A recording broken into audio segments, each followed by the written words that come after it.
Mantan suami dan istri baruku mengira aku masih jadi buruh babu. Saat menginap di kontrakan mereka tak tahu akulah pemilik 50 kontrakan di sini. Aku buat mereka malu saat mencoba menghinaku babu lusuh.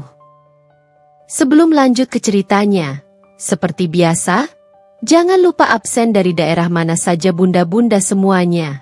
Agar tali silaturahmi kita makin erat. Yang sudah subscribe, semoga rezekinya makin lancar.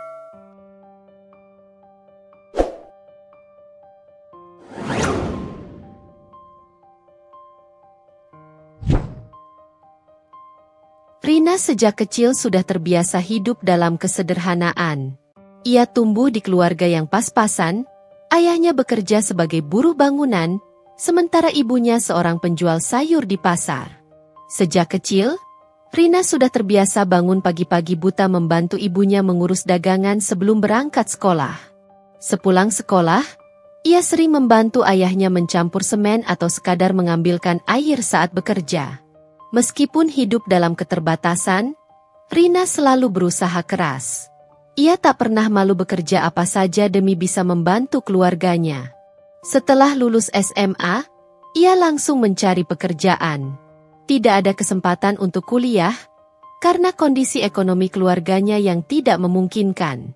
Akhirnya, ia diterima bekerja di sebuah pabrik tekstil dengan gaji yang hanya cukup untuk kebutuhan sehari-hari. Di pabrik, Rina dikenal sebagai pekerja keras. Ia tidak pernah mengeluh meskipun harus berdiri selama berjam-jam. Tangannya yang kasar karena sering terkena bahan kimia, dan tubuhnya yang lelah karena sering lembur demi tambahan penghasilan. Ia menerima semua itu dengan ikhlas, berpikir bahwa selama ia berusaha, hidupnya pasti akan membaik. Suatu hari, di tengah kesibukannya bekerja, Rina bertemu dengan Doni. Doni adalah salah satu karyawan di bagian administrasi pabrik. Tidak seperti Rina yang pekerja keras, Doni justru terkenal sebagai pria yang suka bersantai. Ia sering datang terlambat, banyak mengeluh, dan seringkali pekerjaannya harus dibantu oleh orang lain. Namun, wajahnya yang tampan dan sikapnya yang ramah membuat banyak wanita di pabrik tertarik padanya. Awalnya, Rina tidak terlalu memperhatikan Doni. Baginya, pekerjaannya jauh lebih penting daripada mengurusi urusan percintaan. Namun, Doni justru sering menghampiri Rina, mengajaknya mengobrol saat istirahat, bahkan terkadang mengantarnya pulang. Rina yang awalnya cuek mulai merasa nyaman dengan kehadiran Doni. Doni pandai mengambil hati. Ia tahu bagaimana membuat seorang wanita merasa dihargai dan dicintai. Rina yang tidak pernah mendapatkan perhatian lebih dari seorang pria pun mulai jatuh hati. Doni sering mengiriminya pesan manis, membawakannya makanan, dan sesekali mengajaknya jalan-jalan. Bagi Rina, ini adalah sesuatu yang baru dan menyenangkan. Setelah beberapa bulan berpacaran, Doni mulai membicarakan pernikahan. Ia mengatakan bahwa ia ingin hidup bersama Rina dan membangun keluarga kecil yang bahagia. Rina yang sudah terlanjur cinta pun menerima lamaran itu dengan penuh harapan. Ia berpikir bahwa inilah kebahagiaan yang selama ini ia cari. Pernikahan mereka berlangsung sederhana. Tidak ada pesta mewah, hanya akad nikah yang dihadiri keluarga dan beberapa teman dekat. Rina begitu bahagia, yakin bahwa kehidupannya setelah menikah akan lebih baik. Namun, kebahagiaan itu tidak berlangsung lama. Setelah menikah, sifat Doni mulai berubah. Ia tidak lagi semanis dulu. Jika sebelumnya ia rajin mengantarkan Rina pulang, kini ia mulai sering pulang larut malam. Jika sebelumnya ia sering mengajak Rina mengobrol, kini ia lebih sering sibuk dengan ponselnya. Rina mencoba memahami, berpikir bahwa ini hanya karena Doni lelah bekerja. Namun, seiring berjalannya waktu, sikap Doni semakin buruk. Ia mulai sering mengeluh tentang kondisi ekonomi mereka. Ia merasa gajinya di pabrik terlalu kecil dan pekerjaan terlalu berat. Rina yang bekerja lebih keras justru tidak pernah mengeluh. Tetapi Doni malah mulai menyalahkannya atas kehidupan mereka yang pas-pasan. Aku ini laki-laki. Seharusnya aku bisa hidup lebih baik. Tapi lihat kita sekarang, hidup masih di rumah kontrakan sempit, makan seadanya. Sampai kapan aku harus hidup seperti ini? Keluh Doni suatu malam. Rina yang mendengar itu hanya diam. Ia tahu hidup mereka memang sulit, tetapi ia tidak pernah menganggapnya sebagai sebuah beban. Rina tetap bekerja keras, tetapi Doni semakin malas. Ia sering absen dari kerjaan, menghabiskan waktu dengan teman-temannya, dan mulai meminjam uang ke sana-sini. Rina mencoba berbicara baik-baik, meminta Doni untuk berubah, tetapi Doni justru marah. Kalau kamu suka hidup miskin, itu urusanmu. Aku tidak mau seperti ini terus, teriak Doni. Puncaknya adalah saat Doni mulai berselingkuh. Rina mengetahui hal itu ketika ia menemukan pesan mesra di ponsel Doni. Hatinya hancur, tetapi ia masih mencoba mempertahankan rumah tangganya. Ia berbicara baik-baik, meminta Doni untuk berubah.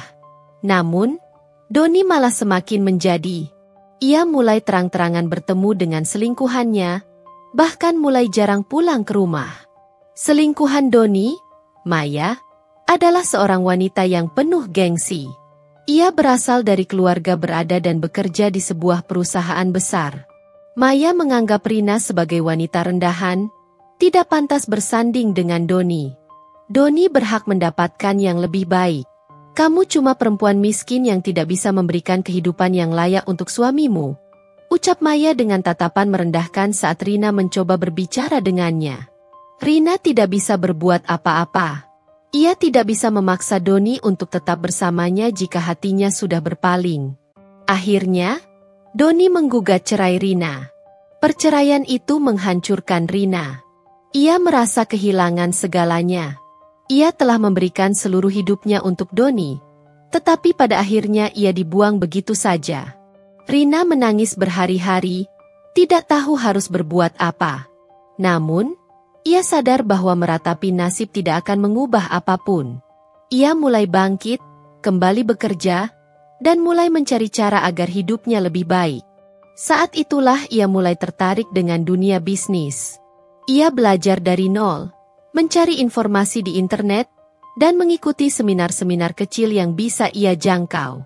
Dengan uang tabungannya yang sedikit, ia mencoba bisnis kecil-kecilan. Awalnya, banyak kegagalan yang ia alami, tetapi ia tidak menyerah. Perlahan, usahanya mulai berkembang. Ia mulai membeli 1 kontrakan, lalu 2, hingga akhirnya memiliki 50 kontrakan yang tersebar di berbagai tempat. Kini, ia tidak lagi wanita yang dulu dianggap remeh oleh Doni dan Maya. Ia sudah menjadi seseorang yang mandiri dan sukses. Namun, ia tidak pernah menunjukkan kesuksesannya secara berlebihan. Ia tetap hidup sederhana, tidak suka pamer harta, dan tetap rendah hati. Suatu hari, takdir mempertemukannya kembali dengan Doni dan Maya. Tanpa mereka sadari, kontrakan yang mereka tempati adalah milik Rina. Mereka mengira Rina masih menjadi buruh miskin yang hidup susah. Mereka tidak tahu bahwa wanita yang pernah mereka hina kini jauh lebih sukses daripada mereka. Sejak awal pernikahan, Rina tetap bekerja sebagai buruh pabrik. Ia tidak keberatan harus bangun pagi, menempuh perjalanan jauh, dan menghabiskan waktunya di tempat kerja. Baginya, ini adalah bagian dari perjuangan. Namun, berbeda dengan Rina, Doni justru semakin menunjukkan sifat aslinya. Dulu, saat masih pacaran, Doni memang tidak terlihat sebagai pria yang rajin. Tapi Rina tidak pernah menyangka bahwa setelah menikah, Doni akan berubah menjadi pemalas yang bahkan enggan mencari pekerjaan tambahan untuk memperbaiki kehidupan mereka. Setiap pagi, Rina harus berangkat kerja sendiri, sementara Doni masih tidur di kamar. Saat pulang, Rina mendapati Doni masih dalam keadaan yang sama, bermalas-malasan di rumah, bermain ponsel, atau nongkrong dengan teman-temannya. Jika Rina mencoba menegur, Doni malah marah. Capek banget kerja di pabrik? Ya udah, berhenti aja. Kalau cuma jadi buruh kayak gitu, nggak usah sok repot, ejek Doni dengan nada meremehkan. Rina hanya diam, menahan perasaan sakit di dadanya. Ia tahu jika ia tidak bekerja, maka kebutuhan rumah tangga mereka tidak akan tercukupi. Gaji Doni di bagian administrasi pabrik tidak cukup besar, dan dengan sikap malasnya itu, ia sering mendapat peringatan dari atasannya. Namun, kesabaran Rina semakin diuji ketika mertuanya, terutama ibu Doni, mulai ikut campur dan sering meremehkannya. Kamu itu perempuan, mestinya di rumah ngurus suami, bukan kerja kayak buruh. Memangnya Doni nggak bisa nafkahin kamu? Sindir ibu Doni suatu hari saat Rina berkunjung ke rumah mereka. Maaf, Bu. Saya cuma ingin bantu ekonomi keluarga, jawab Rina pelan. Bantu ekonomi keluarga atau justru bikin malu keluarga? Perempuan kerja di pabrik itu kayak babu. Kalau Doni dapat istri yang lebih pantas, pasti hidupnya nggak kayak gini. Lanjut ibu mertuanya dengan tatapan penuh hinaan. Rina merasakan hatinya perih. Namun, ia tetap menahan diri. Ia tahu bahwa berdebat tidak akan mengubah apapun. Tapi ternyata, kata-kata ibunya itu justru membuat Doni semakin terpengaruh. Sejak saat itu, Doni mulai sering membandingkan Rina dengan istri-istri teman-temannya yang dianggapnya lebih baik. Kamu lihat tuh, istrinya Anton. Cantik, elegan, gak kayak kamu yang tiap hari bau keringat, katanya suatu malam. Rina yang saat itu baru pulang kerja hanya bisa menunduk. Ia memang tidak pernah berdandan berlebihan. Setelah seharian bekerja, tubuhnya pasti berkeringat, dan itu membuat Doni semakin membencinya. Doni semakin sering menunjukkan ketidaksukaannya. Ia mulai malas pulang ke rumah, lebih sering nongkrong dengan teman-temannya, bahkan beberapa kali ia pulang dalam keadaan mabuk. Suatu hari, ketika Rina sedang memasak di dapur, Doni pulang dengan wajah kesal. Kenapa lagi, Mas? Tanya Rina hati-hati. Doni melempar tas kerjanya ke sofa. Aku capek. Capek hidup begini terus. Maksudnya? Kamu. Aku malu punya istri kayak kamu. Doni menunjuk ke arah Rina dengan tatapan penuh kebencian. Aku harus dengerin orang-orang ngomong kalau istriku cuma buruh pabrik. Aku nggak bisa terima itu. Rina terdiam. Dadanya terasa sesak. Aku ini laki-laki. Harusnya aku punya istri yang bisa bikin aku bangga. Bukan perempuan miskin yang kerja banting tulang tapi nggak ada hasilnya. Rina menggigit bibirnya, menahan air mata yang hampir jatuh. Sejak saat itu, sikap Doni semakin parah. Ia mulai terang-terangan mengabaikan Rina. Jika sebelumnya ia masih mau makan bersama, kini ia lebih memilih makan di luar. Jika sebelumnya ia masih mau mengobrol, kini ia lebih banyak menghabiskan waktu dengan ponselnya. Dan puncaknya, Doni mulai selingkuh. Rina mulai menyadari ada yang berbeda dari Doni. Ia sering membawa pulang aroma parfum wanita, sering keluar dengan alasan lembur, dan selalu panik saat Rina mendekati ponselnya. Suatu hari, ketika Doni sedang mandi, ponselnya berbunyi. Tanpa sengaja, Rina melihat nama yang muncul di layar, Maya. Jantungnya berdetak cepat. Dengan tangan gemetar, ia membuka pesan dari wanita itu. Mas, aku kangen. Kapan kita bisa ketemu lagi? Jangan lupa aku ya. Rina merasa dadanya seperti dihantam batu. Ia ingin marah, ingin menangis, ingin bertanya langsung pada Doni, tapi ia tahu itu tidak akan ada gunanya. Saat Doni keluar dari kamar mandi, Rina hanya bisa menatapnya dengan mata berkaca-kaca. Tapi Doni tidak peduli. Keesokan harinya, Rina mencoba mencari tahu siapa Maya. Dari beberapa informasi yang ia dapat, Maya adalah seorang wanita yang bekerja di perusahaan besar. Ia berasal dari keluarga kaya, sering tampil mewah, dan jelas lebih berkelas dibandingkan dirinya yang hanya seorang buruh. Hari-hari berikutnya terasa seperti neraka bagi Rina. Doni semakin terang-terangan dengan hubungannya. Ia tidak lagi peduli apakah Rina mengetahuinya atau tidak. Aku udah muak hidup sama kamu. Aku mau cerai, kata Doni suatu malam, tanpa basa-basi. Rina merasa dunianya runtuh. Tapi kenapa, Mas? Aku selalu berusaha jadi istri yang baik, ucapnya dengan suara bergetar. Aku nggak butuh istri yang kerja di pabrik. Aku butuh istri yang bisa bikin aku bangga. Rina akhirnya menyerah. Jika Doni tidak lagi menginginkannya, apalagi yang bisa ia lakukan? Perceraian mereka berjalan cepat. Doni bahkan tidak berusaha mempertahankan rumah tangga mereka. Setelah resmi berpisah, Doni langsung menikah dengan Maya. Sementara itu, Rina harus memulai semuanya dari nol. Tapi Rina bukan wanita lemah. Ia berjanji pada dirinya sendiri bahwa ia tidak akan menyerah. Ia bekerja lebih keras dari sebelumnya. Ia mulai menabung, belajar bisnis, dan perlahan-lahan mengembangkan usahanya. Dari hanya satu kontrakan kecil, ia berhasil membeli beberapa unit lagi. Bisnisnya berkembang, dan dalam waktu beberapa tahun, ia telah menjadi pemilik dari 50 kontrakan di berbagai daerah. Namun, ia tidak pernah pamer. Ia tetap hidup sederhana, tidak suka berfoya-foya, dan memilih untuk tetap rendah hati. Dan takdir membawanya kembali bertemu dengan Doni dan Maya. Tanpa mereka sadari, kontrakan yang mereka tempati adalah milik Rina. Mereka masih mengira Rina adalah wanita miskin yang tidak memiliki apa-apa.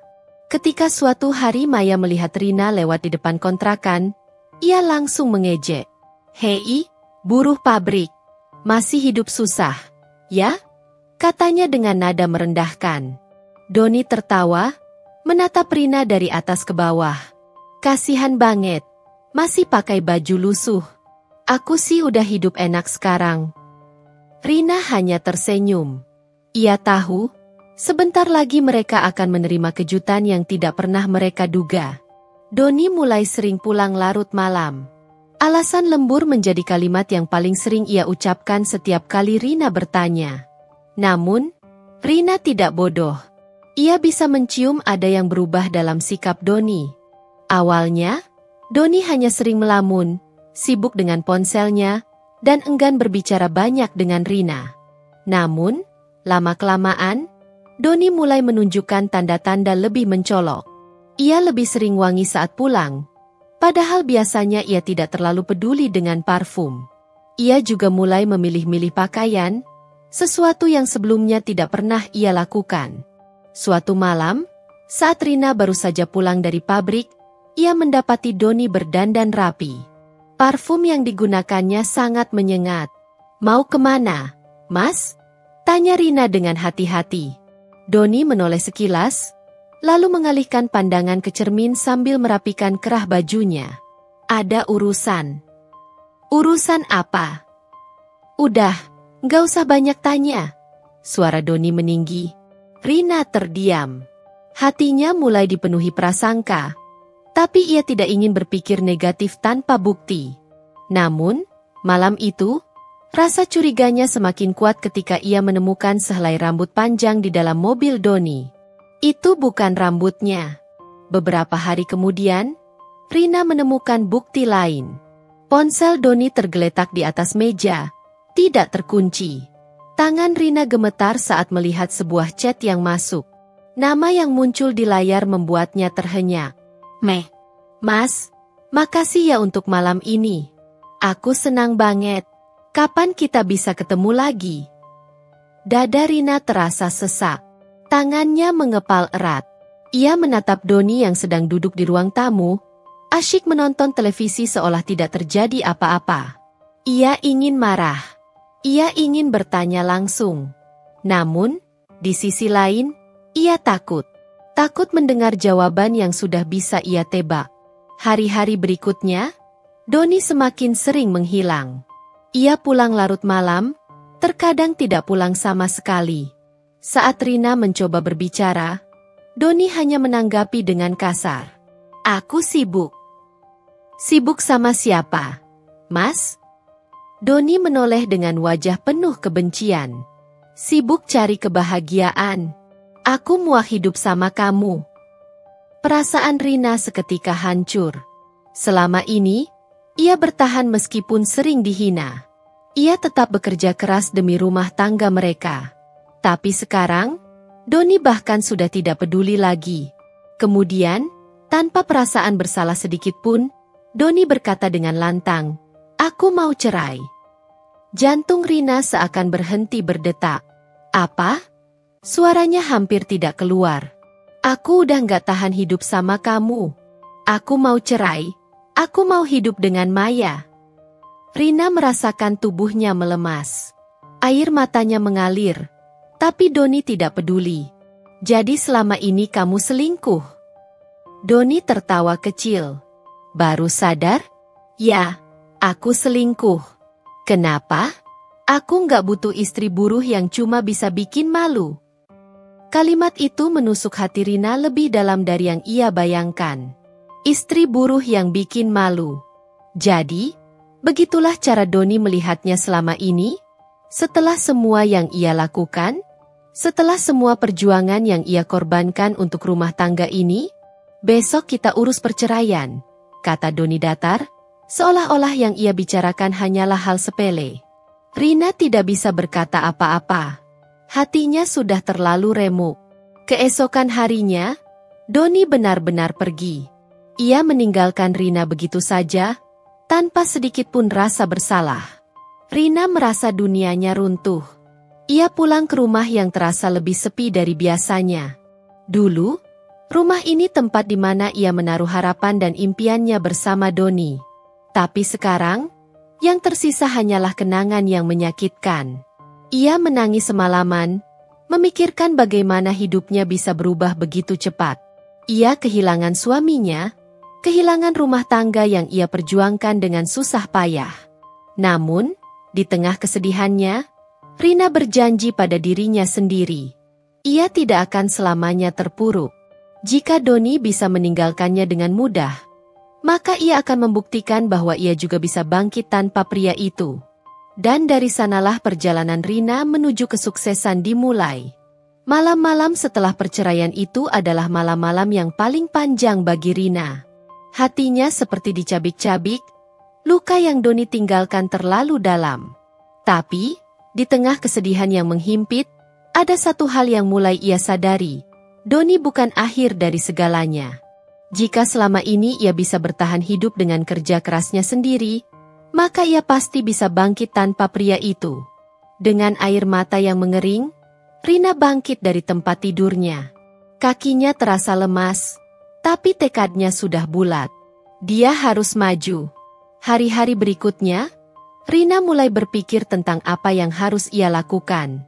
Setelah bercerai, ia tidak lagi punya tempat tinggal yang layak. Rumah yang dulu ia tempati bersama Doni bukan miliknya. Ia harus pergi dan mencari tempat lain. Dengan tabungan yang tersisa, ia menyewa sebuah kamar kontrakan kecil di pinggiran kota. Tidak luas, tapi cukup untuknya memulai hidup baru. Ia kembali bekerja di pabrik, meskipun hati kecilnya terus berkata bahwa ia harus mencari jalan lain. Dia tidak ingin selamanya menjadi buruh. Namun, untuk saat ini, ia tidak punya pilihan lain. Setiap malam, ia duduk di sudut kamar kontrakan, berpikir keras. Bagaimana caranya agar ia bisa keluar dari kondisi ini? Ia lelah hidup pas-pasan. Ia ingin sukses, bukan untuk membalas dendam, tapi untuk membuktikan bahwa ia bisa. Suatu hari, saat sedang beristirahat di kantin pabrik, ia mendengar obrolan beberapa rekan kerja tentang investasi dan bisnis properti. "Kontrakan sekarang laris banget. Loh, aku aja udah nyewa 2 tahun di tempat yang sama, harganya naik terus. Pemilik kontrakan tempatku tuh enak banget, gak kerja keras kayak kita, tapi tiap bulan duitnya ngalir terus dari penyewa." Kata-kata itu terus terngiang di kepala Rina. Bisnis kontrakan. Sebuah ide mulai tumbuh dalam pikirannya. Namun, bagaimana caranya? Ia tidak punya modal besar. Saat ia masih bimbang, takdir membawanya bertemu dengan seseorang yang mengubah hidupnya. Suatu hari, setelah pulang kerja, Rina mampir ke warung kopi dekat kontrakannya. Tempat itu kecil, tapi suasananya nyaman. Ia duduk di sudut, menikmati segelas teh hangat sambil memikirkan langkah berikutnya. Tiba-tiba, seorang pria tua duduk di meja sebelahnya. Pakaiannya sederhana, wajahnya bersahaja, Namun ada sesuatu dalam sorot matanya yang tajam. Pria itu menatapnya sekilas sebelum tersenyum. Kelihatannya kamu lagi mikirin sesuatu yang berat. Rina menoleh, terkejut. Iya, Pak. Lagi mikirin masa depan. Pria itu tertawa kecil. Kamu masih muda. Masa depan masih panjang. Yang penting jangan takut mencoba. Obrolan itu mengalir begitu saja. Rina bercerita sedikit tentang hidupnya, tentang perceraiannya, tentang keinginannya untuk sukses tapi tidak tahu harus mulai dari mana. Pria itu mengangguk-angguk, lalu berkata, "Kalau kamu ingin sukses, jangan hanya bergantung pada kerja keras. Kamu harus cerdas. Kamu tahu, orang paling kaya itu bukan mereka yang bekerja paling keras, tapi mereka yang tahu cara memanfaatkan peluang." Rina terdiam. Kamu tertarik sama bisnis properti, kan? Mata Rina membulat. Bapak tahu. Mata Rina membulat. Bapak tahu. Pria itu tersenyum. Dari cara kamu mendengar obrolan tadi di kantin, aku bisa menebak. Saat itulah Rina tahu bahwa pria di hadapannya bukan orang biasa. Namanya Pak Herman. Seorang pengusaha properti yang sudah lama berkecimpung di dunia bisnis.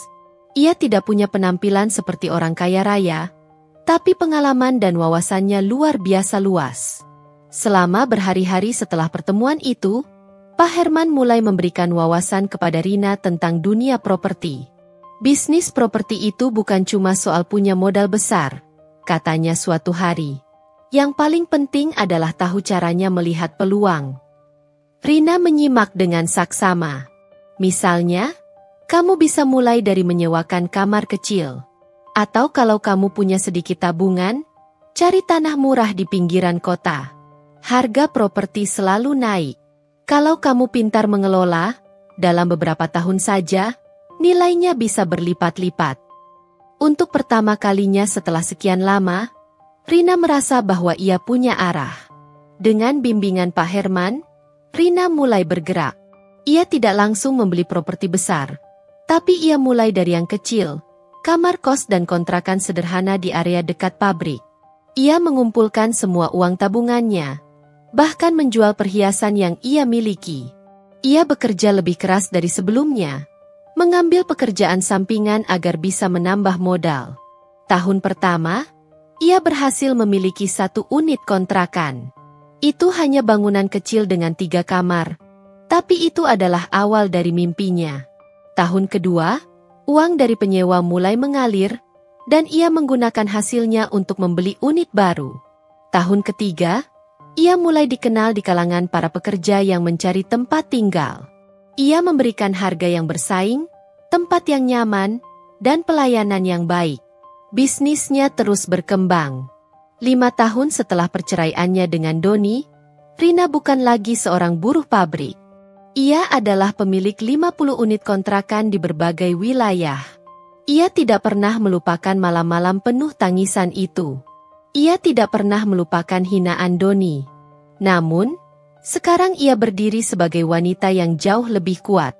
Hingga suatu hari, takdir membawanya kembali bertemu dengan Doni. Dan pria itu tidak tahu bahwa Rina adalah pemilik dari tempat yang ia tinggali. Dan dari sinilah permainan sesungguhnya dimulai. Rina tidak pernah melupakan bagaimana rasanya hidup susah. Setiap kali ia melangkah ke area kontrakan yang kini menjadi miliknya, ia selalu teringat bagaimana dulu ia hanya seorang buruh pabrik yang harus bekerja keras untuk bisa bertahan hidup. Kini, keadaan sudah berbeda. Ia bukan hanya sekadar penyewa, tetapi pemilik tempat-tempat itu. Namun, meskipun usahanya semakin berkembang, ia tetap memilih hidup sederhana. Pakaiannya tetap sederhana, tidak bermerek mahal. Penampilannya tetap seperti dulu, tanpa perhiasan mewah atau tas berharga jutaan. Ia tidak ingin berubah menjadi seperti orang-orang yang dulu meremehkannya. Banyak orang tidak menyangka bahwa Rina kini adalah pemilik 50 kontrakan yang tersebar di berbagai lokasi. Para penyewa mengenalnya hanya sebagai Bu Rina, pemilik kontrakan yang baik hati, yang tidak segan membantu mereka yang sedang kesulitan. Jika ada penyewa yang belum bisa membayar tepat waktu karena masalah mendesak, ia memberi kelonggaran. Jika ada masalah di kontrakan, ia turun tangan sendiri, memastikan semuanya berjalan lancar. Ia tidak seperti pemilik kontrakan lain yang hanya peduli dengan uang. Ia mengenal banyak dari penyewanya, tahu siapa yang bekerja di mana, siapa yang memiliki keluarga, siapa yang sedang berjuang dari nol. Itu karena ia sendiri pernah berada di posisi mereka.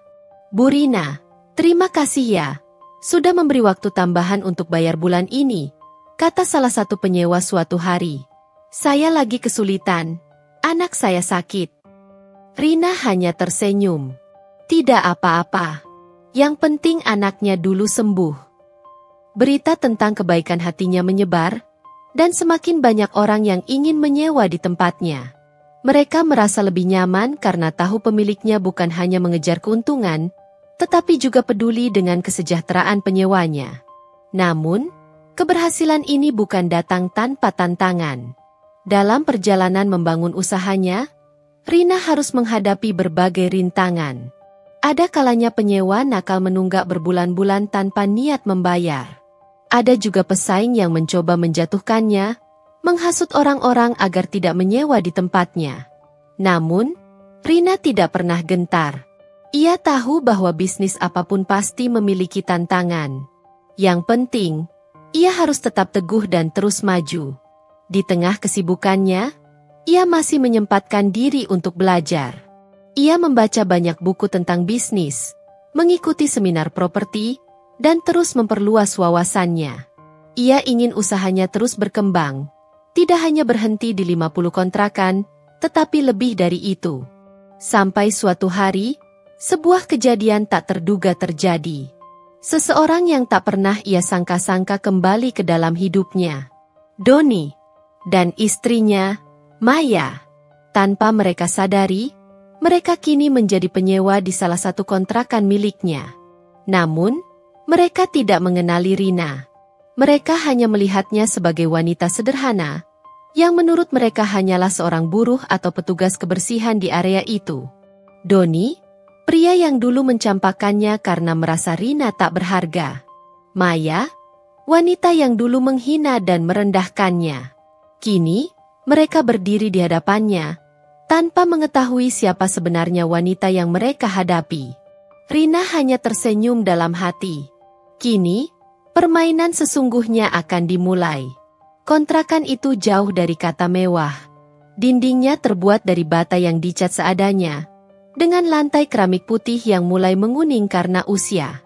Kipas angin tua berputar lambat di langit-langit, seolah malas mengusir udara panas yang memenuhi ruangan. Doni menatap sekeliling dengan wajah muram. Cuma ini yang kita mampu, Maya, katanya, melempar tas ke lantai dengan kasar. Kalau kamu masih ngeluh, kita bisa tinggal di jalan. Maya mendengus kesal, matanya melirik ke sekeliling kontrakan sempit yang kini menjadi tempat tinggal mereka. Gimana aku nggak ngeluh, Don? Aku nggak pernah kebayang harus tinggal di tempat kayak gini. Dulu, Maya selalu hidup dengan penuh gengsi. Saat pertama kali menjadi istri Doni, hidup mereka masih lumayan. Doni saat itu masih punya pekerjaan, dan Maya masih bisa menikmati sedikit kemewahan. Tapi setelah Doni kehilangan pekerjaan karena sikapnya yang malas dan terlalu banyak gaya, mereka mulai jatuh miskin. Satu persatu barang-barang berharga yang mereka miliki harus dijual untuk bertahan hidup. Mulai dari perhiasan Maya, motor Doni, hingga akhirnya mereka kehilangan apartemen kontrakan mereka yang lebih bagus. Sekarang, mereka hanya bisa menyewa kontrakan murah ini. Tanpa mereka sadari, mereka justru tinggal di properti milik Rina. Rina yang mereka anggap sudah tenggelam dalam kemiskinan. Siang itu, ketika Rina datang ke kontrakan untuk mengecek keadaan dan berbicara dengan beberapa penyewa, ia melihat sosok yang sudah lama tidak ia temui. Doni dan istrinya, Maya. Dada Rina berdebar, tapi bukan karena takut atau sedih. Ia justru merasa geli melihat keadaan mantan suaminya kini. Doni yang dulu meremehkannya, sekarang justru hidup di bawah standar yang ia impikan. Maya yang dulu menertawakannya, kini harus hidup di kontrakan sempit yang ia benci. Tapi mereka berdua tidak menyadari kehadirannya.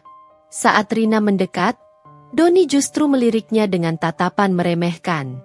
Maya bahkan tertawa kecil sambil berbisik di telinga suaminya. Lihat deh, Don. Itu Rina, kan? Bisik Maya, menyenggol lengan Doni. Masih hidup susah, rupanya. Doni melirik Rina dari atas ke bawah. Ia melihat wanita itu dengan kaos sederhana dan celana kain longgar, rambutnya diikat seadanya tanpa perhiasan mencolok.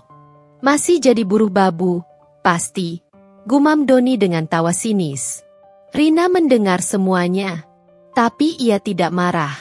Tidak juga sakit hati. Justru ada kepuasan tersendiri melihat bagaimana Doni dan Maya masih terjebak dalam pola pikir yang sama, menilai seseorang hanya dari penampilan.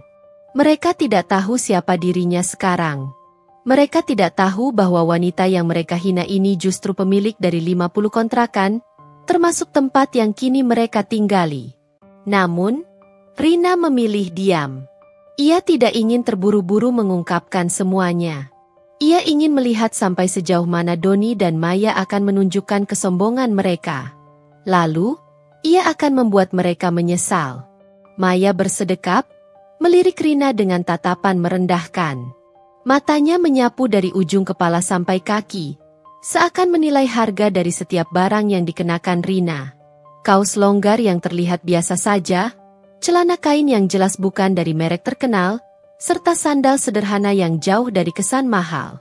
Hah? Jadi kamu masih hidup kayak gini, Rin? Ujar Maya sambil tertawa kecil.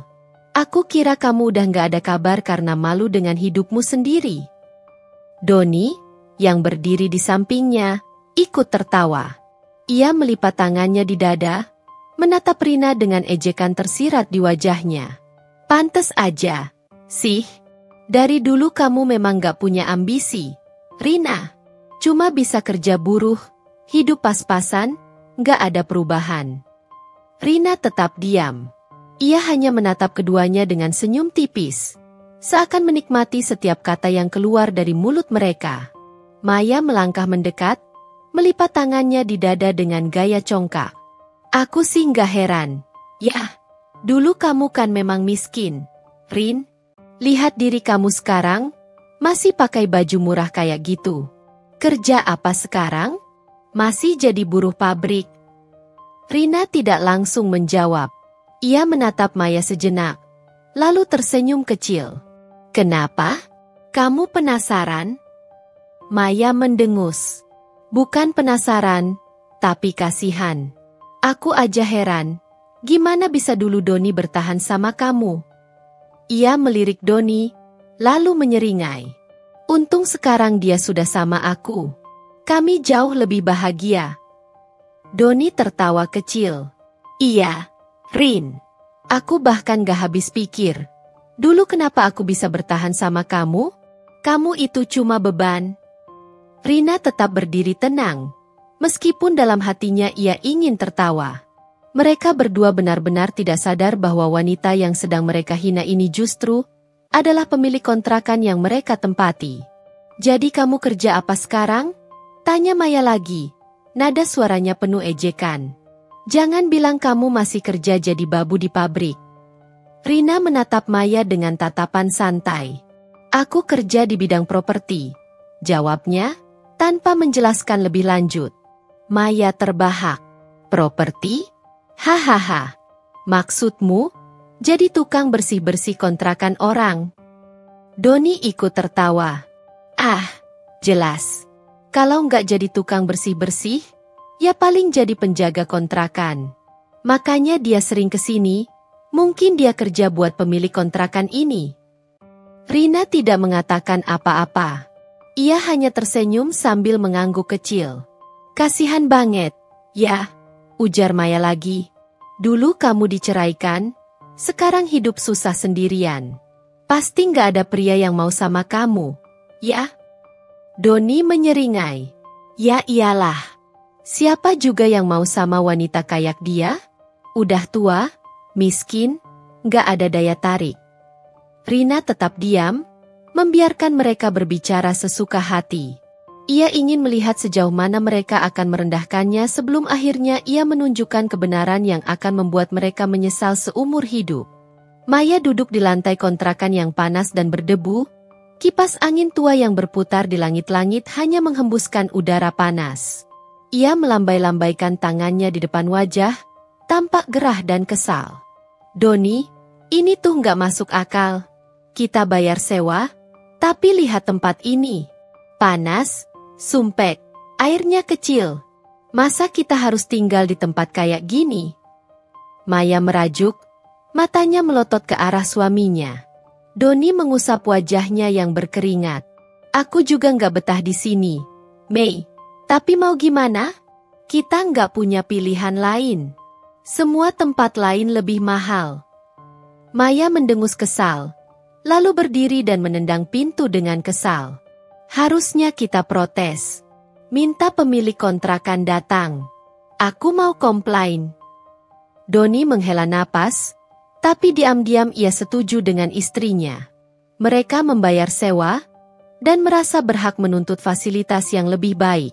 Maya meraih ponselnya dan menghubungi nomor yang tertera di brosur kontrakan. Halo? Saya mau bicara dengan pemilik kontrakan. Suara Maya terdengar ketus. Di ujung telepon, suara seorang wanita menjawab dengan tenang. Ada yang bisa saya bantu? Ya, bisa bantu perbaiki kontrakan jelek ini? Bentak Maya. Airnya kecil, udaranya panas, tempatnya sumpek. Saya nggak habis pikir pemilik kontrakan ini nggak peduli dengan penyewanya. Ada jeda sebentar sebelum suara di telepon menjawab. Baik, saya akan datang untuk melihat langsung. Maya menutup telepon dengan kasar dan menoleh ke Doni dengan seringai puas. Bagus. Aku mau lihat, siapa pemilik kontrakan pelit ini? Mau tahu juga, kayak apa orangnya? Tak lama kemudian, terdengar suara langkah kaki di luar. Doni dan Maya menoleh ke arah pintu dengan penuh harapan. Saat pintu terbuka, Maya langsung bersiap meluapkan amarahnya. Tapi seketika wajahnya membeku. Doni, yang tadinya duduk dengan santai, langsung menegang. Di hadapan mereka berdiri seorang wanita dengan senyum tipis di bibirnya. Rina, mantan istri yang baru saja mereka hina habis-habisan. Maya membuka mulutnya, tapi tidak ada kata yang keluar. Matanya membesar, wajahnya seketika pucat. Doni menelan ludah. Ia bahkan tidak bisa menyembunyikan keterkejutannya. Rina menatap mereka dengan tatapan yang sulit diartikan. Tenang, namun menusuk. Jadi, ada yang ingin kalian komplain? Tanyanya. Nada suaranya datar, tapi cukup membuat wajah Maya memerah. Maya tercekat. Ia tidak bisa berkata apa-apa. Doni juga terdiam, tubuhnya kaku seperti patung. Mereka tidak menyangka. Wanita yang mereka hina sebagai buruh miskin, ternyata adalah pemilik dari kontrakan yang mereka tinggali. Maya mencoba menguasai dirinya meskipun wajahnya masih terlihat tegang. Ia melipat tangannya di dada, berusaha mempertahankan gengsinya yang sudah runtuh setengahnya. Hah? Pantesan aja kontrakan ini murahan, katanya dengan nada ketus. Gak heran kalau yang punya juga, ya seperti ini. Tatapannya menyapu Rina dari atas ke bawah, masih berusaha mencari celah untuk merendahkannya. Doni, yang masih syok, mengerjap beberapa kali. Ia melirik ke arah Rina, lalu ke Maya, seolah mencoba memahami situasi yang baru saja terjadi. Rina tersenyum kecil. Masih dengan ketenangan yang sama. Murahan? Ulangnya pelan. Tapi kalian tetap menyewa di sini. Maya terdiam. Ia tak bisa membantah fakta itu. Rina melangkah masuk ke dalam ruangan tanpa diundang. Ia mengamati sekeliling kontrakan, memperhatikan tiap sudutnya, lalu kembali menatap mereka dengan tatapan santai. Kalian ingin mengeluh tentang fasilitas? Tanyanya. Kalau merasa nggak nyaman, masih banyak tempat lain. Tentu saja, dengan harga yang lebih tinggi. Maya mengepalkan tangannya. Ya, karena tempat ini memang nggak layak. Kontrakan jelek begini, air kecil, panas, mana ada orang mau tinggal di sini kalau punya pilihan lain? Rina tersenyum tipis. Oh, banyak, sahutnya tenang. Faktanya, semua unit kontrakan di sini penuh. Setiap bulannya selalu ada yang antre untuk bisa menyewa di sini. Doni mengerutkan kening. Tunggu. Ia mengusap tengkuknya yang berkeringat. Maksud kamu? Kamu pemilik tempat ini? Rina menatap Doni, lalu mengangguk ringan. Bukan cuma tempat ini, katanya. Aku pemilik dari seluruh kontrakan di area ini. Maya membeku. Doni menelan ludah, wajahnya yang tadinya dipenuhi ejekan kini berubah tegang. Maya mencoba tertawa, meskipun terdengar kaku. Heh, kamu bercanda, kan? Rina menggeleng. Aku tidak punya alasan untuk bercanda. Doni menarik napas dalam, mencoba memahami situasi ini. Tunggu, kamu maksudnya, seluruh kontrakan di sini milik kamu? Rina menatapnya dengan tatapan tenang. Iya. Doni kehilangan kata-kata. Maya, yang sejak tadi berusaha mempertahankan gengsinya, akhirnya kehabisan akal. Wajahnya memerah, bibirnya bergetar, matanya berkilat penuh kemarahan yang bercampur rasa malu. Tidak mungkin, serunya, suaranya sedikit bergetar. Mana mungkin kamu? Kamu yang dulu cuma buruh pabrik sekarang punya semua ini. Rina menatapnya tanpa ekspresi. Mungkin, katanya singkat. Maya menggigit bibirnya, tanpa ingin membantah, tapi tak bisa berkata apa-apa. Doni hanya bisa menatap Rina dengan tatapan kosong. Ia masih mencoba mencerna kenyataan yang baru saja menampar wajahnya. Dulu, ia meninggalkan Rina karena menganggapnya tidak berharga. Tapi sekarang, wanita yang dulu ia hina dan tinggalkan, justru berdiri di hadapannya sebagai pemilik tempat ia tinggal. Dan yang lebih menyakitkan, ia dan Maya tidak lebih dari penyewa kecil yang bergantung pada kemurahan hati Rina. Maya masih berusaha mempertahankan gengsinya meskipun wajahnya memerah karena malu. Ia menegakkan tubuhnya, melipat tangan di dada, dan mendengus. Ah, pantes aja kontrakan ini murahan, katanya, mencoba menyelamatkan harga dirinya. Kalau pemiliknya aja mantan buruh pabrik, yang gak heran kalau tempatnya begini. Doni menelan ludah, menoleh ke arah Maya, seolah ingin menyuruh istrinya berhenti berbicara. Tapi Maya masih belum sadar posisinya sekarang. Rina, yang sejak tadi tenang, tersenyum tipis. Ia tidak terlihat marah ataupun tersinggung. Justru, ia menatap Maya dengan tatapan penuh pemahaman, seakan sudah bisa menebak reaksi wanita itu sejak awal. Maya berkacak pinggang. Kita tuh bayar sewa. Yah, kalau kamu memang pemiliknya, harusnya kamu ngasih fasilitas yang lebih bagus. Katanya lagi, suaranya mulai meninggi, berusaha menutupi rasa malu yang membakar dadanya. Rina masih tetap tenang. Murahan, ya? Ulangnya pelan. Tapi kalian tetap tinggal di sini. Maya terdiam. Wajahnya menegang. Tidak ada yang memaksa kalian untuk menyewa di sini, lanjut Rina. Kalau kalian merasa kontrakan ini murahan, masih banyak tempat lain dengan harga yang lebih mahal. Doni menatap Rina dengan ekspresi tak percaya.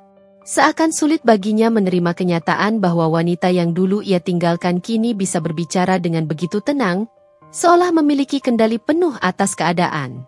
Maya masih tidak terima. Ya jelas aja kita tinggal di sini. Tempat lain mahal. Tapi kalau tahu pemiliknya kamu, aku nggak bakal mau tinggal di sini. Rina mengangkat alis. Oh, begitu? Ia melirik ke arah Doni sekilas sebelum kembali menatap Maya. Kalian tinggal di kontrakan murah, tapi mengharapkan fasilitas hotel berbintang. Kalau memang tidak nyaman, aku tidak keberatan kalau kalian mau pergi. Maya tersentak. Apa? Rina tersenyum tipis. Aku bisa mengembalikan uang sewa kalian kalau kalian ingin pindah. Aku yakin, Masih banyak orang lain yang ingin menyewa tempat ini. Doni menegang. Ia tahu kondisi keuangan mereka sedang sulit. Jika mereka harus pindah, mereka belum tentu bisa menemukan kontrakan lain dengan harga yang sama. Tapi egonya menahannya untuk berbicara. Maya membuka mulutnya, hendak membalas, tapi tidak ada kata yang keluar.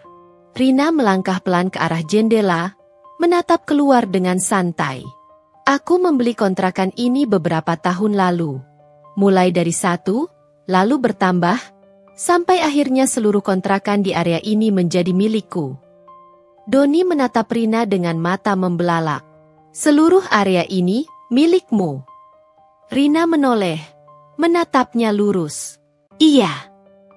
Doni kehilangan kata-kata. Maya juga membeku di tempatnya, wajahnya semakin pucat. Seluruh kontrakan di area ini milik Rina, wanita yang dulu mereka hina, mereka anggap tidak berharga. Kini adalah orang yang menentukan apakah mereka bisa tetap tinggal di sini atau tidak. Doni merasakan jantungnya berdetak lebih cepat. Ia tidak bisa percaya bahwa wanita yang dulu ia tinggalkan karena dianggap tidak berharga kini berdiri di hadapannya sebagai pemilik mereka. Maya masih mencoba berpikir. Ia tidak bisa menerima kenyataan ini. Tapi kalau kamu sekaya itu, kenapa kamu masih berpakaian seperti itu? Serunya, mencoba mencari celah untuk menjatuhkan Rina. Rina tersenyum tipis. Aku berpakaian seperti ini karena aku ingin. Aku tidak perlu membuktikan apapun kepada siapapun. Maya terdiam. Rina melanjutkan dengan nada santai, kekayaan bukan sesuatu yang perlu dipamerkan. Aku lebih suka berinvestasi dan memastikan usahaku terus berkembang daripada menghamburkan uang untuk hal-hal yang tidak perlu. Doni mengepalkan tangannya. Ia merasa seakan seluruh harga dirinya telah diinjak-injak tanpa Rina perlu melakukan apapun. Maya masih mencoba menyangkal kenyataan. Tapi ia tahu tidak ada lagi yang bisa ia katakan. Kali ini, bukan Rina yang merasa rendah, tapi mereka. Rina tetap bersikap biasa saja, seolah pertemuan dengan Doni dan Maya tidak membawa dampak apapun dalam hidupnya. Ia tidak menunjukkan tanda-tanda ingin membalas dendam atau mempermalukan mereka. Baginya, waktu sudah cukup memberikan pelajaran bagi mereka. Namun, sejak pertemuan itu, Doni dan Maya mulai menunjukkan sikap yang berbeda. Mereka yang sebelumnya begitu angkuh, mulai terlihat tidak nyaman tinggal di kontrakan itu. Setiap kali Rina datang untuk mengecek keadaan properti, Maya selalu berusaha menghindar. Ia tak lagi berani mengeluarkan kata-kata kasar seperti sebelumnya. Bahkan, saat tak sengaja bertemu di halaman kontrakan, Maya hanya menundukkan kepala atau berpura-pura sibuk dengan ponselnya. Doni juga tidak jauh berbeda. Pria itu yang sebelumnya lantang meremehkan Rina, kini lebih banyak diam. Kadang, Rina menangkap tatapan Doni yang penuh kebingungan dan penyesalan. Tapi Rina tidak peduli. Bagi Rina, Doni adalah bagian dari masa lalu yang sudah ia tinggalkan. Namun, meskipun mereka berusaha menyembunyikannya, Rina diam-diam mengetahui keadaan mereka yang sebenarnya tidak sebaik yang mereka pamerkan. Suatu hari, saat Rina datang untuk mengurus beberapa dokumen terkait kontrakan, ia tanpa sengaja mendengar perbincangan antara Maya dan Doni dari dalam unit mereka. Jadi gimana, Don? Kita nggak bisa terus-terusan kayak gini. Suara Maya terdengar kesal. Aku udah coba cari kerja lagi, tapi nggak ada yang mau terima aku dalam posisi yang lebih tinggi. Kalau aku harus mulai dari bawah, gajinya nggak bakal cukup buat kita. Doni membalas dengan nada frustasi. Kamu bilang setelah kita menikah, hidup kita bakal lebih enak. Kamu janji bakal kasih aku kehidupan yang lebih baik, Don. Maya mendengus. Emang aku nggak usaha? Aku udah keliling cari kerjaan. Terus sampai kapan kita harus tinggal di kontrakan kecil begini? Aku nggak mau hidup miskin, Don. Aku nggak mau. Rina yang berdiri di luar unit itu hanya tersenyum kecil. Ternyata, Maya yang dulu berlagak penuh gengsi dan Doni yang meninggalkannya demi wanita itu, kini justru sedang berjuang bertahan hidup. Beberapa hari kemudian, Rina semakin sering melihat perubahan sikap Doni dan Maya. Maya tidak lagi berani pamer barang mewah seperti dulu. Biasanya, wanita itu suka memamerkan tas atau pakaian mahal saat lewat di depan para penyewa lain. Tapi sekarang ia hanya memakai pakaian yang itu-itu saja. Doni pun terlihat semakin sering di rumah. Biasanya, ia selalu keluar pagi dan pulang sore untuk mencari kerja. Tapi kini lebih banyak duduk di teras dengan tatapan kosong, seperti orang yang kehilangan arah. Suatu pagi, saat Rina sedang berbincang dengan salah satu penyewa kontrakan yang lebih lama tinggal di sana, ia mendengar sebuah fakta menarik. "Bu Rina, tahu nggak? Yang tinggal di unit nomor 12 itu kan pasangan yang sombong banget di awal-awal datang ke sini," ujar Ibu Tari, seorang wanita parubaya yang sudah lama menyewa di kompleks kontrakan Rina. Rina tersenyum tipis. "Oh ya? Kenapa?" "Iya, dulu waktu baru datang, istrinya itu suka pamer barang-barang mewah. Suka bicara tinggi seakan-akan mereka orang kaya yang cuma numpang sebentar di sini. Tapi sekarang, sering saya lihat dia belanja di warung kecil di gang sebelah. Udah jarang beli makanan di luar kayak dulu." Rina hanya mengangguk. "Terus saya juga dengar dari tukang sayur. Suaminya itu udah lama nggak kerja. Katanya sih dulu pernah kerja di perusahaan gede, tapi sekarang susah cari kerja lagi." Rina tidak terkejut. Semua informasi ini hanya memperjelas apa yang sudah ia duga sejak awal. Satu sore, saat Rina sedang berjalan di sekitar kontrakan, ia melihat Maya sedang berbicara dengan seseorang di depan gerbang. Wanita itu tampak gugup. Suaranya terdengar memohon. "Tolong, Bu, kasih waktu 1 minggu lagi. Saya pasti bayar." "Maaf, Maya, tapi ini udah telat 2 minggu. Kalau kamu nggak bisa bayar sekarang, aku harus tarik barangnya," jawab wanita yang tampak seperti pemilik usaha kredit barang elektronik. Maya menggigit bibirnya. Wajahnya penuh kekhawatiran. Rina mengamati dari kejauhan. Maya terlihat semakin tidak berdaya. Jauh berbeda dengan wanita sombong yang dulu selalu menghina orang lain. Tak lama kemudian, Doni keluar dari kontrakan, wajahnya kesal. "Ada apa sih, Mei?" Maya menoleh cepat. "Doni, mereka mau tarik TV kita kalau kita nggak bayar hari ini." Doni mendengus kesal, lalu merogoh kantongnya. "Gimana aku mau bayar? Kita aja makan masih harus dihitung-hitung." Maya terdiam, tampak menahan emosi. Pemilik usaha kredit itu menghela napas. "Kalau nggak bisa bayar, saya harus tarik TV ini sekarang." Dengan berat hati, Maya akhirnya mengangguk. Dalam diam, ia hanya bisa menonton saat TV yang dulu ia banggakan dibawa pergi. Rina menyaksikan kejadian itu tanpa berkata apa-apa. Bukan karena ia ingin membalas dendam, tapi karena ia tahu, Doni dan Maya sedang menerima balasan dari kehidupan itu sendiri. Tanpa perlu ia melakukan apapun. Sejak kejadian TV mereka ditarik, Doni mulai berubah. Ia lebih banyak diam dan termenung. Seringkali, Rina melihat pria itu duduk di teras kontrakan dengan pandangan kosong, seakan tenggelam dalam pikirannya sendiri. Doni mulai menyadari bahwa keputusannya meninggalkan Rina dulu adalah kesalahan terbesar dalam hidupnya. Dulu, ia berpikir menikahi Maya akan memberinya kehidupan yang lebih baik. Maya tampak lebih cantik, lebih modern, dan terlihat seperti wanita yang bisa membawanya ke kehidupan yang lebih mewah. Namun, setelah beberapa tahun berlalu, semua anggapannya salah. Maya tidak sekuat dan setegar Rina. Sejak mereka mulai jatuh dalam kesulitan ekonomi, Maya justru semakin sering mengeluh. Setiap hari, wanita itu menyalahkannya atas semua yang terjadi. "Kalau aja kamu nggak dipecat waktu itu, kita pasti masih bisa hidup nyaman. Kamu ini suami atau bukan? Aku capek hidup begini, Don. Aku butuh uang, aku butuh kehidupan yang layak." Doni mendengus, menahan amarah setiap kali mendengar ucapan Maya. Bukannya memberi semangat, wanita itu justru terus menyalahkan dirinya. Dulu, saat masih bersama Rina, meskipun keadaan sulit, Rina tidak pernah mengeluh. Wanita itu selalu bekerja keras, selalu berusaha mengerti, dan selalu berusaha menjaga rumah tangga mereka. Doni mulai membandingkan Maya dan Rina. Jika Rina dulu tetap bertahan meski ia bersikap buruk, Maya justru ingin kabur saat keadaan sulit. Jika Rina dulu tetap berjuang meskipun ia merendahkannya, Maya justru menghina dan menyalahkannya setiap hari.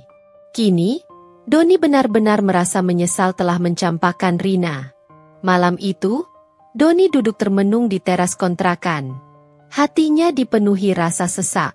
Ia mengingat kembali semua momen yang pernah ia lewati dengan Rina. Dulu, Rina selalu bangun pagi untuk menyiapkan sarapan sebelum berangkat kerja. Dulu, Rina selalu menyisihkan sedikit uang untuk ditabung, meskipun mereka hidup pas-pasan. Dulu, Rina selalu sabar saat ia pulang dalam keadaan marah dan melampiaskan segalanya padanya. Tapi apa yang ia lakukan? Ia mengkhianati wanita itu. Ia lebih memilih Maya yang terlihat lebih menarik saat itu. Ia menceraikan Rina tanpa berpikir panjang, hanya karena ia ingin hidup lebih mudah. Dan sekarang, kenyataannya justru berbanding terbalik. Sementara ia hidup susah di kontrakan kecil, Rina justru sukses dan menjadi pemilik 50 kontrakan. Doni menggigit bibirnya, menyesali kebodohannya. Jika saja waktu bisa diputar kembali, ia tidak akan pernah meninggalkan Rina. Tapi semuanya sudah terlambat. Di dalam kontrakan, Maya duduk di kasur tipis yang kini menjadi satu-satunya tempat tidur mereka. Ia menatap suaminya yang masih termenung di luar, lalu mendengus kesal. "Apa lagi yang kamu pikirin, Don?" tanyanya ketus. Doni menoleh sekilas, tapi tidak menjawab. Maya berdiri, melipat tangan di dada. "Jangan bilang kamu masih kepikiran soal Rina." Doni tetap diam. Maya tertawa sinis. "Kenapa? Kamu nyesel udah ninggalin dia?" Doni menoleh dengan tatapan tajam. "Jangan bohong, Don. Aku tahu kamu udah mulai menyesal. Dari caramu lihat dia, dari caramu diam setiap kali dia ada di sekitar sini." Maya menyeringai. "Tapi aku kasih tahu ya, dia nggak bakal sudi sama kamu lagi." Doni mengepalkan tangannya. "Apa aku salah?" Maya melanjutkan. "Kamu kira dia masih perempuan bodoh yang dulu kamu tinggalkan? Sekarang dia kaya, Don. Dia bisa beli orang kaya kita kapan aja kalau dia mau." Doni mengalihkan pandangannya. Hatinya semakin sakit mendengar kata-kata Maya. Ia tahu, Maya benar. Tapi justru karena itu, penyesalannya semakin dalam. Pagi itu, Rina sedang memeriksa beberapa kontrakan yang baru saja selesai direnovasi. Seperti biasa, ia tampil sederhana, mengenakan blus longgar dan celana panjang. Rambutnya diikat rapi, dan wajahnya tampak segar meskipun tanpa riasan. Saat sedang berbicara dengan salah satu tukang, tiba-tiba suara familiar terdengar di belakangnya. "Rina." Rina menoleh. Doni berdiri tak jauh darinya, dengan ekspresi yang sulit diartikan. Ada canggung, ada ragu, dan ada sesuatu yang mirip dengan penyesalan. Rina mengangkat alis. "Ada apa?" Doni terlihat gugup. Ia tampak berbeda dari biasanya. Tidak lagi bersikap arogan seperti sebelumnya. Bahkan, ia terlihat ragu-ragu untuk mendekat. "Aku." Doni menelan ludah, seolah mencari kata-kata yang tepat. "Aku cuma mau ngomong sebentar." Rina menatapnya beberapa detik, lalu mengangguk santai. "Silakan." Doni menarik napas dalam. Ia tahu ini adalah satu-satunya kesempatan untuk berbicara dengan Rina. Aku minta maaf." Rina menatapnya tanpa ekspresi. "Aku tahu aku udah banyak salah sama kamu, Rina. Aku dulu buta. Aku pikir aku bisa dapat hidup yang lebih baik dengan Maya. Tapi nyatanya..." Doni menunduk, tangannya mengepal. "Nyatanya aku salah besar." Rina tetap diam, membiarkan Doni melanjutkan. "Aku nyesel. Aku benar-benar nyesel udah nyanyain kamu. Suara Doni terdengar berat. Aku sadar sekarang, kamu adalah perempuan terbaik yang pernah ada dalam hidupku. Rina menatapnya, lalu tersenyum kecil. Jadi sekarang kamu sadar? Doni mengangguk pelan. Iya. Tapi buat apa? Rina menatapnya tajam. Apa yang berubah kalau kamu sadar sekarang? Apa aku bisa kembali ke masa lalu dan mengubah semua yang sudah terjadi? Doni tercekat. Aku nggak butuh penyesalanmu, Doni, Rina melanjutkan. Aku sudah melewati banyak hal sejak kamu pergi. Aku sudah berdiri di tempat yang berbeda sekarang. Doni menatap Rina, lalu menunduk. Aku cuma ingin kamu tahu kalau aku benar-benar menyesal, katanya lirih. Rina menghela napas, lalu tersenyum. Tapi bukan senyum penuh dendam, bukan juga senyum penuh kemenangan. Itu adalah senyum seseorang yang sudah benar-benar melupakan masa lalunya. Aku sudah nggak punya urusan denganmu, Doni, ucapnya dengan tenang. Aku sudah memaafkanmu sejak lama. Tapi bukan berarti aku masih menyimpan apapun untukmu. Doni diam. Kalau itu saja yang mau kamu bicarakan, aku harus pergi. Rina menoleh ke arah tukang yang masih menunggu instruksinya. Doni ingin berkata lebih banyak. Ingin meyakinkan Rina bahwa ia benar-benar menyesal. Tapi dari cara Rina berbicara, dari caranya menatapnya, Doni tahu bahwa ia tidak punya tempat lagi di hati perempuan itu. Semua sudah berakhir. Di balik pintu kontrakan, Maya berdiri dengan wajah memerah menahan marah. Ia melihat semua yang terjadi. Mendengar semua yang dikatakan Doni. Tangannya mengepal. Ia tahu suaminya mulai berubah sikap, tapi ia tidak menyangka kalau Doni akan sampai sejauh ini. Doni, suaminya, sekarang menyesali pernikahan mereka dan malah meminta maaf pada mantan istrinya. Rasanya harga dirinya diinjak-injak. Saat Doni melangkah masuk ke dalam kontrakan, Maya langsung menyambutnya dengan tatapan penuh amarah. Apa-apaan tadi itu? Suara Maya meninggi. Doni menghela napas. Aku cuma ngomong sama Rina. Minta maaf. Maya tertawa sinis. Jadi sekarang kamu merasa nyesel? Kamu merasa salah udah milih aku? Doni diam. Maya mendengus, matanya berkilat tajam. Kamu pikir Rina bakal peduli sama penyesalanmu? Suara Maya penuh sindiran. Dia sekarang kaya, Don. Dia nggak butuh kamu lagi. Doni meremas rambutnya, frustasi. Aku tahu. Maya terdiam sesaat, lalu menyipitkan mata. Kamu mau balik ke dia, ya? Doni langsung menatap Maya dengan tajam. Jangan ngomong sembarangan. Maya tertawa kecil, tapi sinis. Aku tahu kamu, Don. Aku tahu cara kamu melihat dia. Kamu menyesal, kan? Kamu mulai sadar kalau kamu salah milih istri. Doni menghela napas panjang.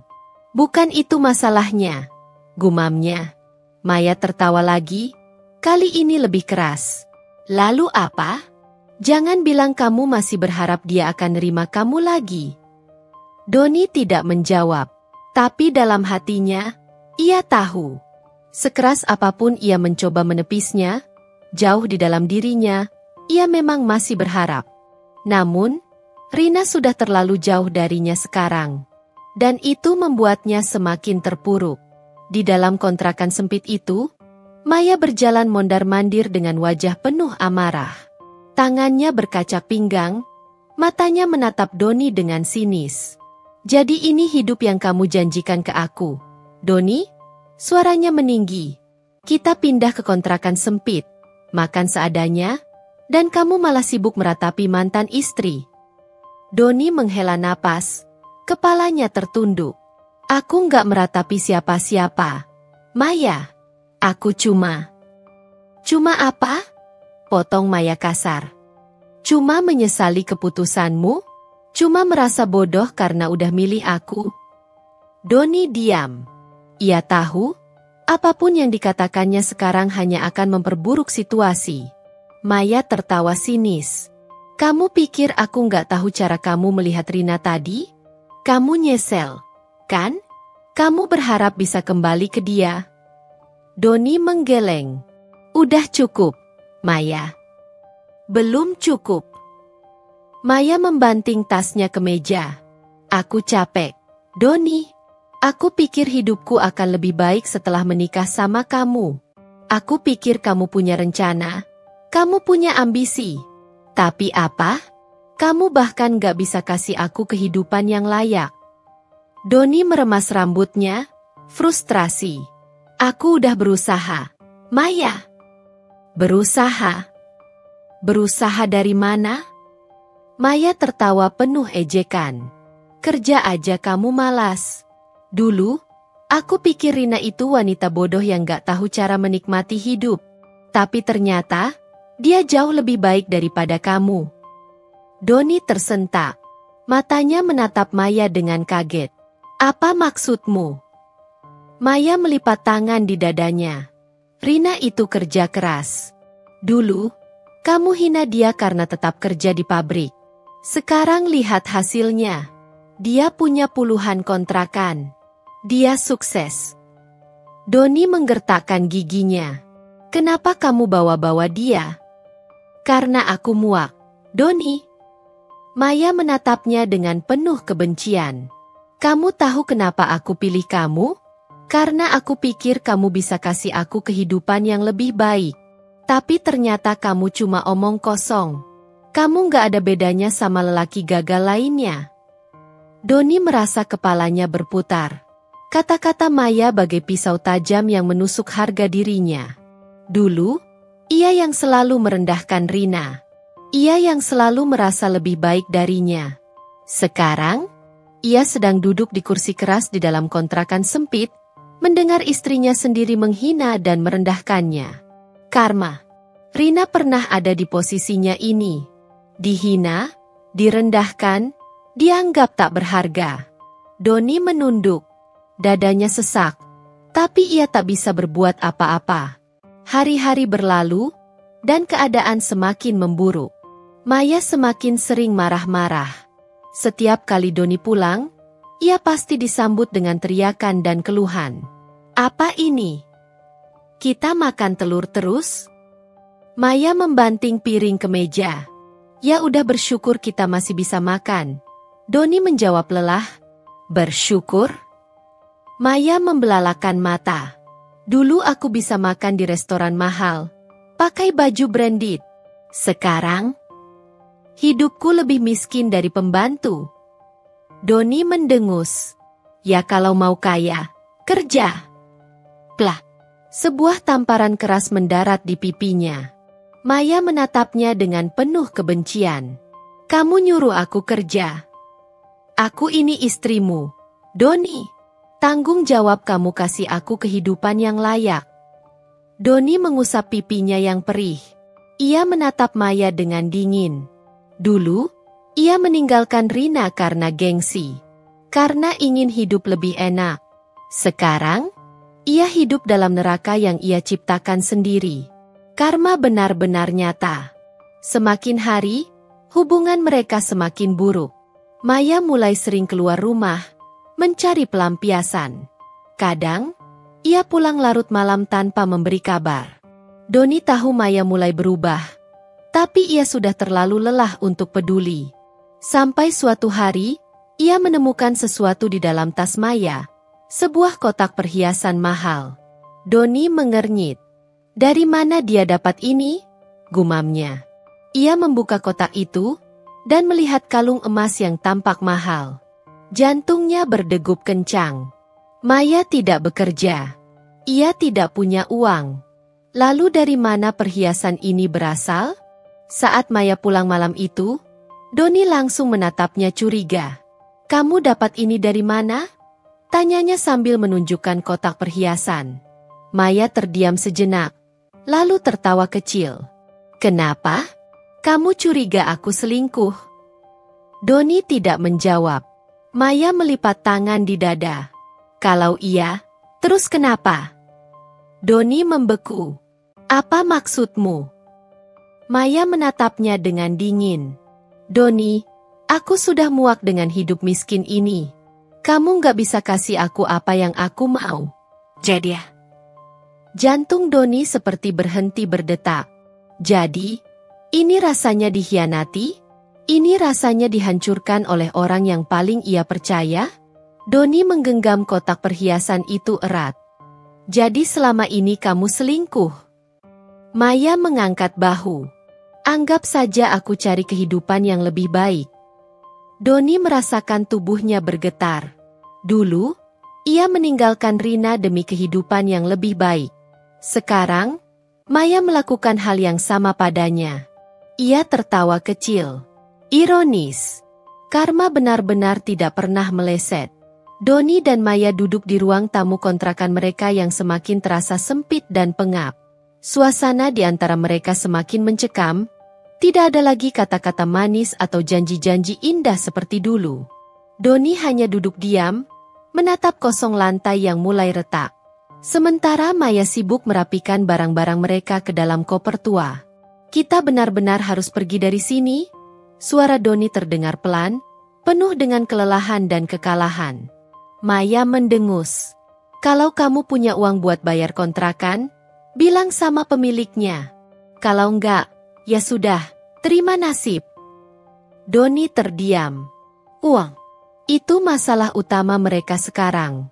Setelah Maya pergi dengan pria lain dan kembali dalam keadaan penuh penyesalan, Doni sudah tidak peduli lagi. Ia terlalu sibuk dengan pikirannya sendiri. Terlalu sibuk menyesali setiap keputusan yang telah ia buat. Dulu, ia pikir menikahi Maya adalah keputusan terbaik. Dulu, ia pikir meninggalkan Rina adalah langkah yang tepat. Sekarang, ia hidup dalam kehancuran. Ia dipecat dari pekerjaannya karena ketahuan sering bolos dan tidak disiplin.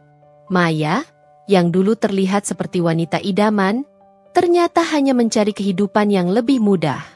Begitu tahu Doni tidak bisa memberikannya apa yang ia inginkan, ia mulai sering keluar malam, mencari kesenangan di luar rumah. Doni menduga Maya berselingkuh lagi, tapi ia sudah tidak punya energi untuk memikirkan itu. Yang jelas, sekarang mereka diusir dari kontrakan karena tidak mampu membayar sewa yang sudah menunggak 3 bulan. Dan lebih menyakitkan lagi, kontrakan ini milik Rina. Di tempat lain, Rina berdiri di depan jendela besar rumahnya, menatap keluar dengan ekspresi tenang. Ia baru saja selesai mengecek laporan dari bisnis propertinya. Bisnisnya semakin berkembang. Kini ia memiliki lebih dari 50 unit kontrakan, beberapa rumah yang ia sewakan, serta beberapa ruko di kawasan strategis. Hidupnya jauh lebih baik dari yang pernah ia bayangkan.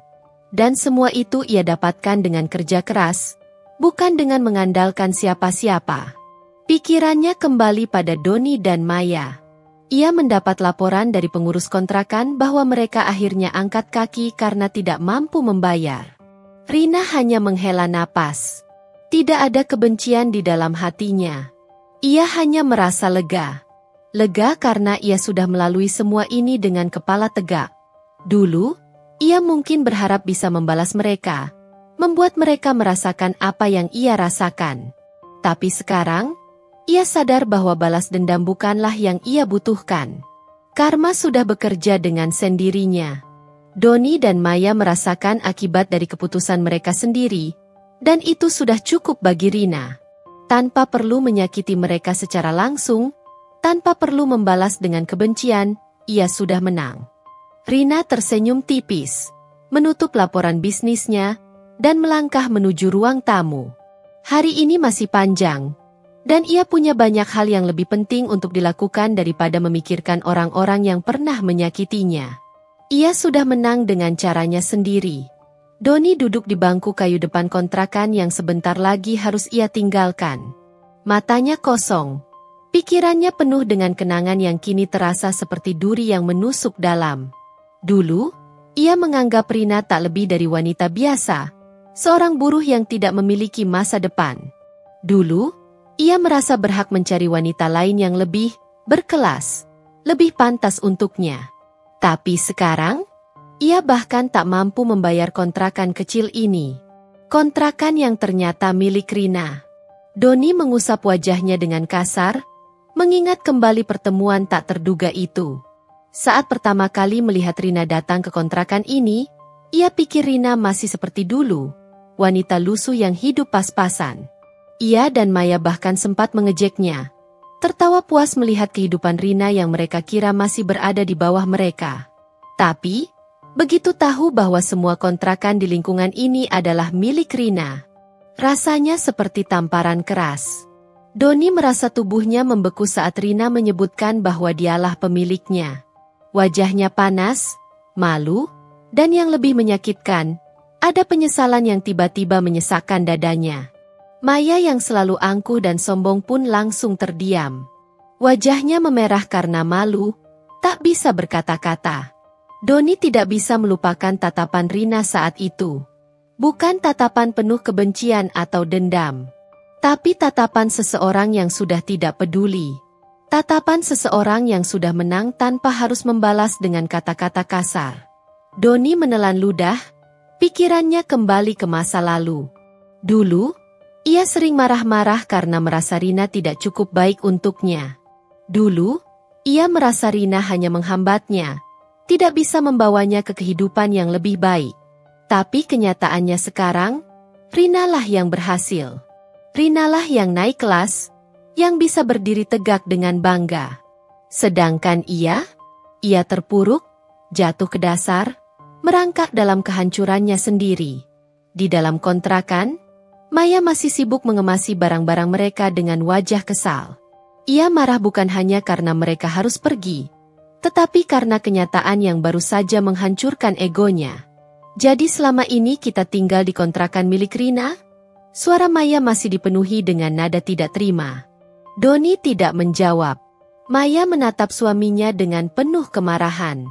Kamu bilang dia cuma buruh biasa. Kamu bilang hidupnya pasti lebih sengsara dari kita. Doni hanya bisa tertawa miris. Aku juga berpikir begitu. Maya menghempaskan koper dengan kasar. Ini memalukan. Kita jadi bahan tertawaan. Doni menatap Maya dengan lelah. Kita bukan jadi bahan tertawaan. Kita cuma kena karma. Maya terdiam. Doni menarik napas dalam. Kita pikir kita lebih baik darinya. Kita pikir meninggalkannya adalah keputusan terbaik. Doni tersenyum miris, menatap langit-langit yang penuh dengan noda air hujan.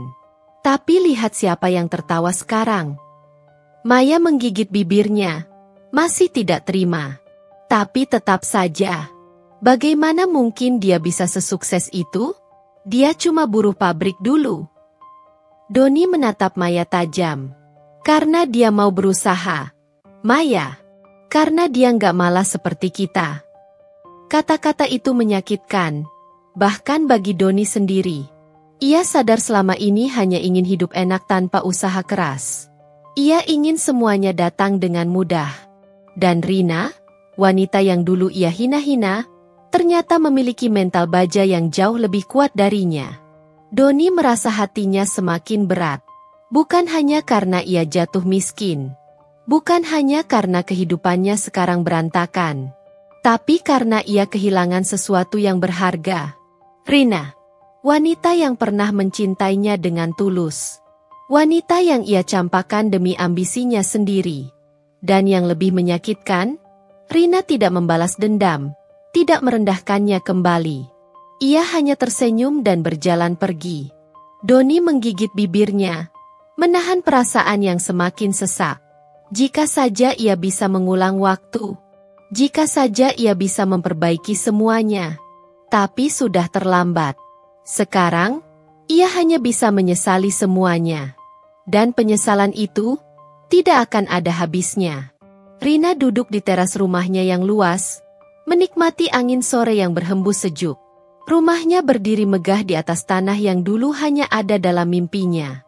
Sebuah hunian minimalis modern, dikelilingi taman hijau yang asri, lengkap dengan kolam kecil di sudut halaman. Ia menyesap teh hangatnya perlahan, memejamkan mata, merasakan kedamaian yang kini memenuhi hatinya. Tidak ada lagi beban dari masa lalu. Tidak ada lagi air mata yang ia tumpahkan karena seseorang yang tidak menghargainya. Doni, pria yang dulu meninggalkannya, kini hanyalah bagian dari cerita lama yang tidak perlu diingat dengan kebencian. Ia telah melangkah jauh ke depan. Hari-hari yang dulu dihabiskannya dengan bekerja keras di pabrik, menahan lelah dan sakit, kini terbayar dengan kehidupan yang jauh lebih baik. Rina tidak perlu lagi memikirkan harus bekerja sampai larut malam untuk memenuhi kebutuhannya. Sekarang, uang bekerja untuknya. Bisnis propertinya berkembang pesat. Awalnya hanya beberapa kontrakan kecil, lalu berkembang menjadi puluhan, bahkan kini ia tengah melirik bisnis perumahan. Ia bukan lagi buruh pabrik yang dulu diremehkan. Tapi semua kesuksesan ini tidak membuatnya lupa diri. Rina tetap rendah hati, tetap sederhana dalam bersikap. Ia tidak pernah menggunakan hartanya untuk menyombongkan diri atau menjatuhkan orang lain. Karena ia tahu, balas dendam terbaik bukan dengan kebencian, tapi dengan sukses dan tetap tenang menghadapi hidup. Pikirannya melayang kembali ke kejadian beberapa waktu lalu, saat ia tanpa sengaja bertemu Doni dan Maya di kontrakan yang ternyata mereka tinggali. Saat itu, ia tidak marah. Ia tidak merasa perlu membalas dengan kata-kata pedas. Karena ia tahu, karma sudah bekerja dengan caranya sendiri. Doni yang dulu begitu sombong, kini jatuh ke titik terendah dalam hidupnya. Maya yang dulunya angkuh dan merasa lebih baik darinya, kini merasakan hidup susah yang pernah ia hina. Dan Rina? Ia hanya melihat mereka pergi dari kontrakan dengan kepala tertunduk, tanpa perlu mengusir, tanpa perlu mengatakan sepatah kata pun yang menyakitkan. Rina menarik napas dalam, menikmati aroma teh yang menenangkan.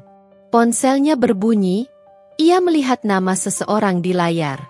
Senyum kecil tersungging di bibirnya. Bentar lagi aku sampai. Suara pria di seberang sana terdengar lembut.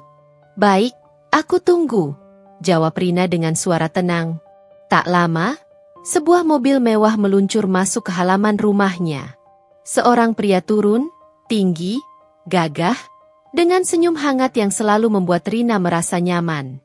Bukan Doni, bukan pria dari masa lalunya, tapi seseorang yang jauh lebih baik, yang melihat Rina bukan dari penampilannya, bukan dari statusnya dulu, tapi dari hatinya. Rina sudah melangkah jauh. Ia sudah bahagia. Dan itu lebih dari cukup sebagai balas dendam terbaik. Rina menatap langit sore yang perlahan berubah warna menjadi jingga keemasan. Angin berhembus lembut, membawa ketenangan yang menyelimuti hatinya. Semua yang pernah terjadi dalam hidupnya seolah hanya bagian dari perjalanan panjang yang harus ia lalui untuk sampai di titik ini. Ia tersenyum, mengingat dirinya yang dulu, seorang wanita yang bekerja keras, bertahan meski dihina dan diremehkan. Wanita yang pernah menangis dalam diam, merasa kehilangan segalanya saat suaminya memilih pergi. Tapi kini, ia sadar, Tuhan tidak pernah meninggalkannya. Setiap air mata yang ia teteskan telah digantikan dengan kebahagiaan yang lebih besar. Setiap hinaan yang ia terima telah menjadi pemicu untuk membuktikan bahwa dirinya lebih berharga dari yang mereka pikirkan. Doni dan Maya mungkin masih berkutat dalam penyesalan mereka. Tapi Rina tidak ingin lagi melihat ke belakang. Ia telah belajar bahwa hidup bukan tentang membalas dendam dengan kebencian, melainkan dengan kesuksesan dan kebahagiaan. Bahwa luka di hati tidak akan sembuh dengan membalas perlakuan buruk orang lain, tetapi dengan berdamai dengan diri sendiri. Rina melangkah masuk ke dalam rumahnya, tempat di mana ia kini benar-benar merasa damai. Ia telah menemukan kebahagiaan tanpa harus merendahkan siapapun, tanpa harus menunjukkan superioritasnya. Karena pada akhirnya, kebahagiaan sejati bukan datang dari harta, tapi dari ketenangan hati.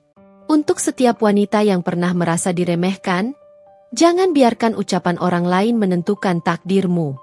Jangan pernah takut untuk bangkit dan membuktikan bahwa kamu lebih dari sekadar hinaan mereka. Sukses adalah balasan terbaik, tapi kebahagiaan dan ketenangan adalah kemenangan sejati. Tetaplah kuat, tetaplah percaya pada dirimu sendiri.